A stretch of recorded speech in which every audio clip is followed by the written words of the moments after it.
su fekkee nag li ngeen wax noonu la demee taxamoon lu tax te la ngeen ko jàppe itam dëgg la foofu tamit vous êtes tranquille yàllaa xam ñun xamuñu mais une chose est certaine Nabou ak Mamy Samb bakken dafa fort ñuy waxaat suñu kilifa yi ci wàllu communication bu ngeen di ñëw di amal déclaration yu ñu mel monsieur le procureur sunu kilifa ba baax bii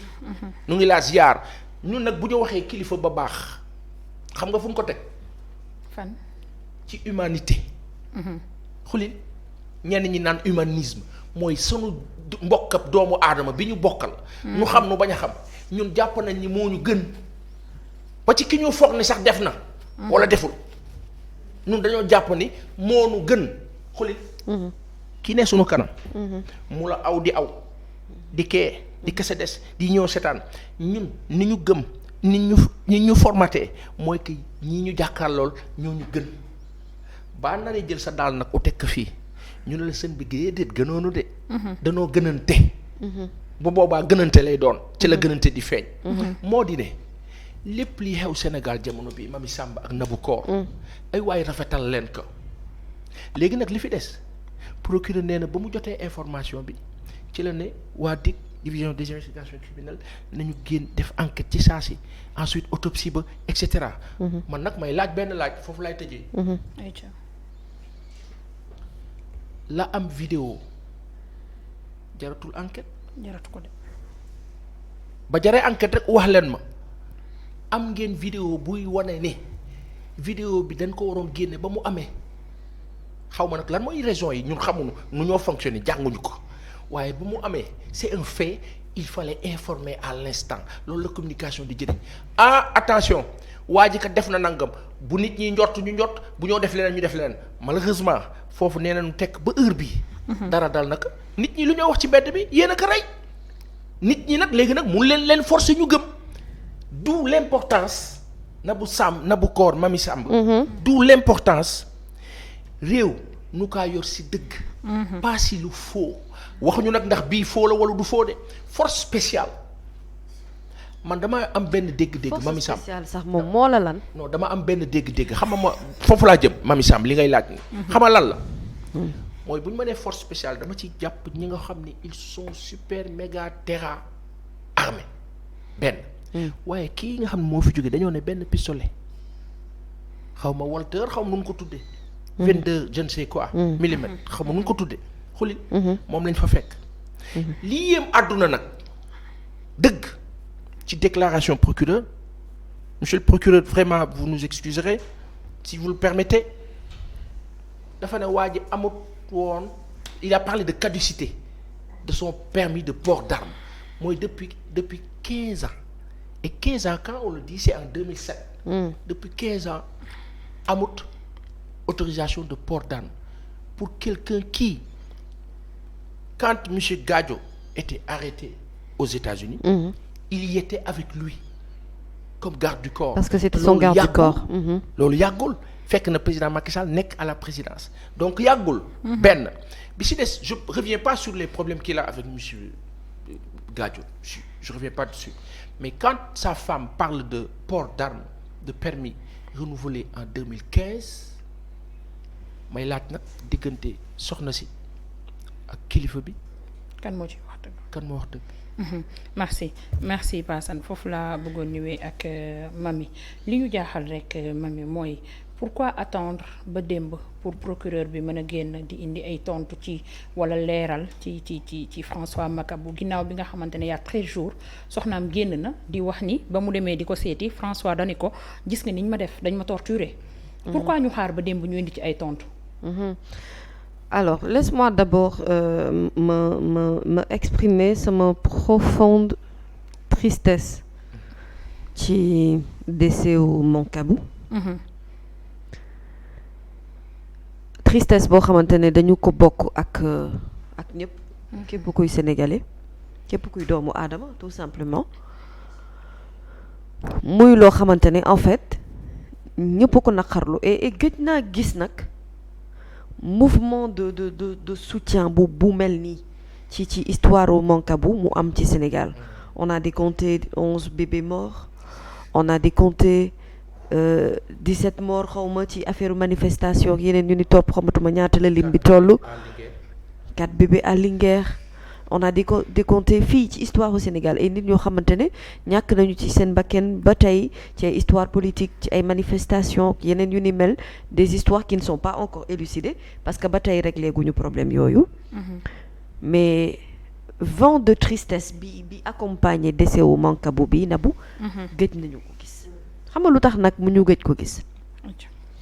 parce que questionnement yi moo bëri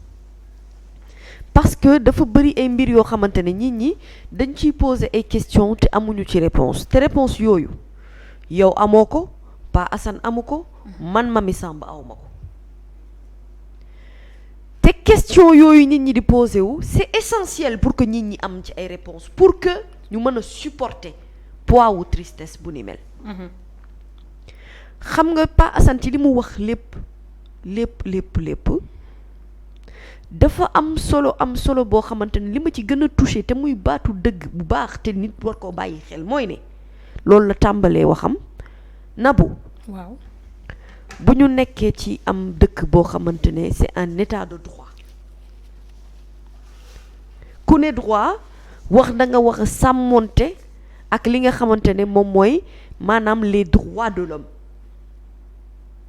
droit de l'hommiste nag warul nekk un mot vain boo xamante ne dañu ko créer noonu rek teg ko te amul en réalité sens dëkk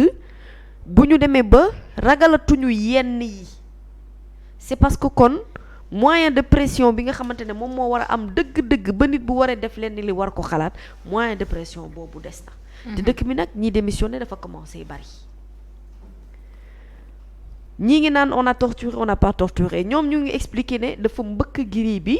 dafa téye boppam téye ci grille bi di mbëkk ils ont des vidéos yu koy prouver on parle sous le contrôle du procureur qui lui-même l'a dit des vidéos de 13 minutes yoo xamante ne wane na ne Mancabou moom mënuñu sax expliquer lan moo tax il était dans cet état là téye ci grille di mbëkk ba yóbbu boppam benn état bu nit ku nekk ci détention Nabou boo xasee ba nekk ci détention droit yi nga am yow sax à la limite booy xool moo xaw a ëpp sax tuuti droit citoyen biy dox nii normal parce que dañu am ñoom responsabilité assurée yow sa sécurité protection. C'est pas pour rien que dans les prisons même am na ay pavillon spécial pour ay nit ñi nga xamante ne dañoo feebar malade ñu bañ leen a boole ak loo bi nga xamante ne nii ñii dara jotu leen ak yeneen yu ni mel c'est pas pour rien que ci prison yi ñu organiser ko de telle sorte que crime yi bu ci nekk dafa am ay degré ak bu ci nekk degré bu mu tollool fañ la war a denc Nabou droit wu nit ak yelleefu doomu aadama dañu ko war a respecter dans sa totalité mu bañ a am lu ñuy sàmm fii am lu ñuy sàmm fële xoolal gis nga état quel que soit alpha et merci heureusement Aliou Sall bi ma ko waxee démb mu ni état am na responsabilité ci lépp lu xew parce que moom mooy premier garant de la sécurité et c'est vrai je suis très d'accord avec le monsieur Sall mais il dit que li xew Sénégal am na ci yeneen réew parce que da ngay gis ay mutineries ci prison da ngay gis ay ñu évadé wu da ngay gis ay enfin loolu c'est des choses qui arrivent dans d'autres pays pourquoi ça n'arrive pas au Sénégal mais c'est pas parce que c'est arrivé dans d'autres pays nit ñi di ko condamner que ça doit arriver chez nous au Sénégal absolument du ne dafa xew feneen rek dafa war a xew obligatoirement fii ci réew mi dans cette histoire là il y a tellement de zones d'ombre yoo xamante ne la sortie du procureur hier leeralu ko carrément pour que mu mën a dalal xelu nit ñi et ñu ngi massawu la famille de Mancabou au-delà de la famille de Mancabou ñu ngi massawu képp koo xamante ne bokk nga ak moom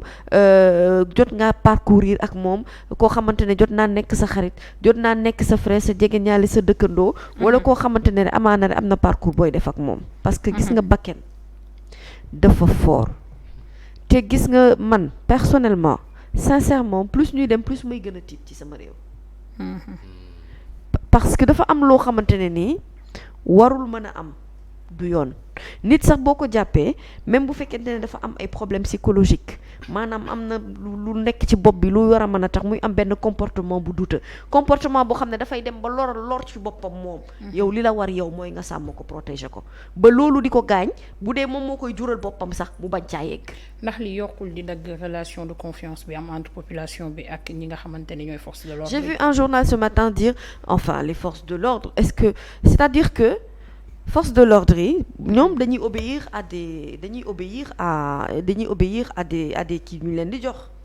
donc le problème c'est pas ça le problème c'est de faire de telle sorte que le Sénégal soit en état fort en matière de justice loolu mooy problématique bi et que ñi nga xamante ne aussi dañu fi nekkal pour les droits de l'homme ñu am taxawaay boobu te bañ a démissionner. Mami balaa ñi fi nekkal pour les droits de l'homme di jóg di taxaw ndax ñoom it waruñu am benn taxawaay certes ils obéissent à des ordres waaye war nañ mën a am taxawaay boo xamante ne askan wu ñu teg parce que li ñu nemmeeku ci cas yi mooy kaawu Mamadou Seck ak kaawu François Makabu du ñu xaw a similaire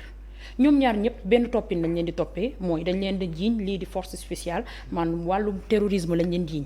kii nee nañ dafa disparaître te dafa nekkoon ci état bu grave parce que dafa feebaroon kii nee nañ dañ ko torturer d'après les propos de sa femme ba mu mujj ñàkk bakkanam fii di hôpital bu je sais pas principal mais lan moo tax relation de confiance bi war a am diggante askan bi ak force de l'ordre yi di yàqoo ci genre yu demee ni kii ñu faagaagal ko kële ñu ne dafa disparaître te ba tey xamuñu lan moo indi loolu yépp moom lay wax ne la gis nga Nabou li nga wax ni dafa dëggu tellement et puis dafa tënk li nga xamante ne en fait moi déjà l'expression force spéciale je comprends pas toujours ce que c'est. kenn comprendre ko. Et dans cette histoire là en fait en réalité j'ai rien compris pour dire la vérité. comprendre guma intérêt luy force spéciale comprendre guma intérêt bi ñoom seen intérêt lan la lu leen taxoon a jóg ak leneen lu ni mel comprendre ma arrestation yi nga xamante ne seetlu nañ ko ci yëpp comprendre ma Mancabou mi ci génn àdduna ba tey j'ai pas compris comprendre ma le cas de Mamadou Seck parce que en fait il y a tellement de choses ci mbir mi boo xamante ne une communication boo xam ne ñoom ñoo ko tàmbali donc boo tàmbalee yenn communication yi di wax ne dëkk bi dafa am menace buy peser ci kawam communication boobu dafa war a permanente. pour que nit ñi war a mën a nekk au même niveau une fois que tu as commencé à ouvrir la porte de la communication bi danga ko war a assurer de telle sorte que maanaam nit warul a jiitu yow ci sa kàddu. xam nga lu fekkee jabaram sax génn di exprimer wu avant muy exprimer wu sax une fois que l'arrestation a été faite et que moom jàpp na boppam dóor ci boppam ci giri ba feebar na rek ba am na lu ko dal rek communication waroon na amaat foofu. xam nga lu tax. pour seetal der tey pour que ñu bañ a bàyyi ba après lii am dee am ñuy justifier ne lii am na wala lii moo tax lii am. alors que